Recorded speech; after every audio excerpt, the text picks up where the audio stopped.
Hunter Biden's attorneys eyeing all legal options after conviction of a gun crime. Welcome back. It's Bishop on Air. Like, subscribe, hit that notification bell, and go check out thecentersquare.com where you'll see the story. Hunter Biden's attorney eye all legal options after conviction. Brett Rowland reporting that an attorney for Joe Biden's son said he'll pursue all legal challenges available to Hunter Biden.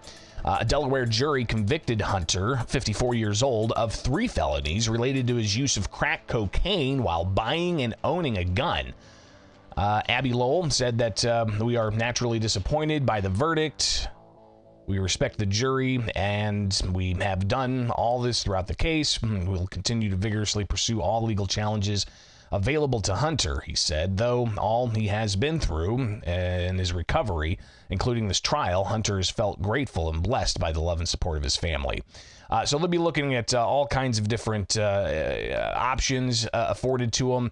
I've seen some interesting reaction across the board on this. The U.S. Representative from Kentucky, I believe, Thomas Massey, he said that nobody should be arrested for buying a gun and pushed back on the federal form that you have to essentially attest to when you purchase a firearm that you're not a user of illegal drugs, something that Hunter Biden lied on the form. But there have been challenges to that form in particular, and even Thomas Massey, as I had mentioned, saying that the law itself is problematic. Let me see if I can pull up the tweet here from Massey about this particular instance. And we'll also hear what President Joe Biden had to say yesterday, not necessarily about this case, but in particular about firearms, as he,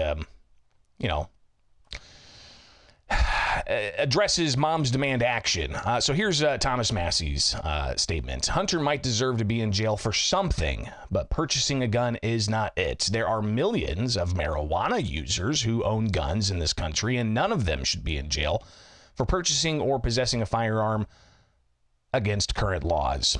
So interesting point there from Thomas Massey, and really raising just the question about, nonviolent users of marijuana. Should they have criminal penalties if they want to exercise their Second Amendment rights? Hunter Biden, marijuana is definitely not crack cocaine, and Hunter Biden was on crack cocaine, so maybe there's a fine line there, not sure, and also not sure how the federal government changing the scheduling on the drug schedule of marijuana might impact the law down the line. Who knows? But regardless, I've seen others point out that there are hundreds of thousands of veterans in this country who suffer from PTSD who may be using cannabis for assisting in that, but they are prohibited from having a firearm. So interesting to see that. Also, you've got the National Association for Gun Rights putting out this statement yesterday.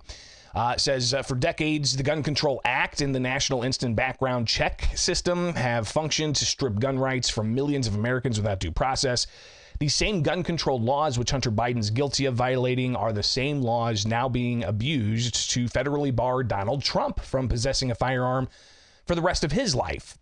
There are also the same failed laws that strip Second Amendment rights from 264,000 veterans without due process. In total, over 16 million Americans are on the FBI's failed No Guns NICS list. Right now, the Biden family is getting a taste of their own anti-gun medicine, but so is Donald Trump, whose take the guns first comments during a 2019 push to expand federal gun control laws resulted in Senator John Cornyn putting the bill on the President Biden's desk for a signature in 2022. Make no mistake, the National Association for Gun Rights says, John Cornyn's rush to add more names to the No Guns NICS list is the reason Donald Trump's gun rights are in jeopardy today. Meanwhile, these anti-gun laws only ensure drug lords like Hunter Biden, who do not care about what the law says either way, will continue to be armed and dangerous, while ordinary law-abiding gun owners continue to lose their rights every day at the hands of corrupt bureaucrats like Alvin Bragg. These gun control laws should not exist.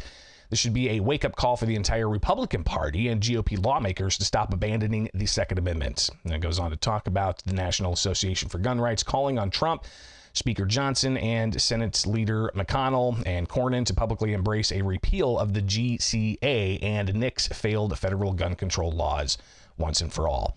So those are just some of the reactions here you're seeing in regards to Hunter Biden and his conviction yesterday of violating federal gun laws. But then you get things like this, where you've got President Joe Biden. President Joe Biden addressing Moms Demand Action in a clip from that, as shown on Fox News, being shared on social media. Within a minute, he makes this statement and goes down a range of issues. They're so damn important. We need you. We need you to overcome the unrelenting opposition of the gun lobby, gun manufacturers, so many politicians when they oppose common sense gun legislation. I used to be when I was no longer the vice president, I became a professor at the University of Pennsylvania. Before that, I taught a constitutional law class, and so I taught the Second Amendment. There's never been a time that says you can own anything you want. You couldn't own a cannon during the Civil War. No, I'm serious. Think about it. How many times have you heard this phrase? The blood of liberty. Wash your dough. Give me a break. No, I mean it. Seriously. I think that actual quote is the tree of liberty needs to be refreshed with the blood of patriots and tyrants alike. I think that's the quote. I'm not 100% sure, but regardless, the president seeming to not get the quote right, still getting a reaction from the crowd. No, I'm serious. Think about it. How many times have you heard this phrase? The blood of liberty. Wash your dough. Give me a break. No, I mean it. Seriously. And by the way, if they want to think to take on government if we get out of line, which they're talking again about, well, guess what? They need F-15s. They don't need...